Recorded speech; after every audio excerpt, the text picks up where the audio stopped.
അപ്പോൾ സുഹൃത്തുക്കളെ, നമ്മുടെ ചാനലിലെ മറ്റൊരു വീഡിയോയിലേക്ക് സ്വാഗതം. നമ്മൾ ഇന്ന് നോക്കാൻ പോകുന്നത് ആംബുലൻസ് അസിസ്റ്റൻറ്റിൻ്റെ ആൻസർ കീ വന്നിരിക്കുകയാണ്. അപ്പോൾ തിരുവനന്തപുരം LDCയിൽ ഉൾപ്പെട്ട ഒരു ചോദ്യവും ഇതിൽ ഉൾപ്പെട്ടിരുന്നു. അത് PSC ഈ എക്സാമിൽ ക്യാൻസൽ ചെയ്തിരിക്കുകയാണ്. അപ്പോൾ നമുക്ക് വീഡിയോയിലേക്ക് പോകാം. ഈ ഫസ്റ്റ് ക്വസ്റ്റ്യൻ കാണുന്നതിൻ്റെ ഉത്തരം വരേണ്ടത് JP നഡ്ഡയാണ്. പക്ഷേ ഇതിൽ ആ ഉത്തരമില്ലാത്തതുകൊണ്ട് ക്യാൻസൽ ചെയ്യുകയാണ് ഉണ്ടായത്. ഈ ചോദ്യമാണ് തിരുവനന്തപുരം LDCയിൽ നമ്മൾ കാണാൻ ഇടയായത്. ദേശീയ മനുഷ്യാവകാശ കമ്മീഷൻ്റെ അധ്യക്ഷൻ ആരാണെന്നത്. അപ്പോൾ അധ്യക്ഷൻ മാറിയതുകൊണ്ട് ഇതിൽ ഉത്തരമില്ല. അതുകൊണ്ട് ഈ ക്വസ്റ്റ്യൻ ക്യാൻസൽ ചെയ്തിരിക്കുകയാണ് PSC. ഇതുപോലെ തന്നെ തിരുവനന്തപുരം LDCയുടെയും ഫൈനൽ കീ വരുമ്പോൾ അതും ക്യാൻസൽ ആവാനുള്ള സാധ്യതയാണുള്ളത്. എന്തായാലും ക്യാൻസൽ ആവുമെന്ന് തന്നെ നമുക്ക് ഉറപ്പിക്കാം. അടുത്ത ചോദ്യം നമുക്ക് നോക്കാം.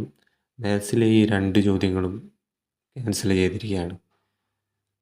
ഈ ഒറ്റയാനെ കണ്ടെത്തുന്നു, അതുപോലെ തന്നെ 6 മാങ്ങയുടെ വാങ്ങിയ വില 5 മാങ്ങയുടെ വിറ്റ വിലയ്ക്ക് തുല്യമാണ് എന്നുള്ള ഈ ചോദ്യം ക്യാൻസൽ ചെയ്തിരിക്കുകയാണ്. പിന്നെ ഒരു ക്വസ്റ്റ്യൻ ആൻസർ ചേഞ്ചായി വന്നിട്ടുണ്ട്. അപ്പോൾ ഈ ക്വസ്റ്റ്യൻ്റെ ഉത്തരം പാമ്പാടും ചോലയാണ് ഫൈനൽ ആൻസർ കീയിൽ വന്നിട്ടുള്ളത്. അപ്പോൾ നിങ്ങൾ ഞങ്ങളെ ചാനൽ ഇഷ്ടപ്പെട്ടിട്ടുണ്ടെങ്കിൽ സബ്സ്ക്രൈബ് ചെയ്യുക, ലൈക്ക് ചെയ്യുക, ഷെയർ ചെയ്യുക.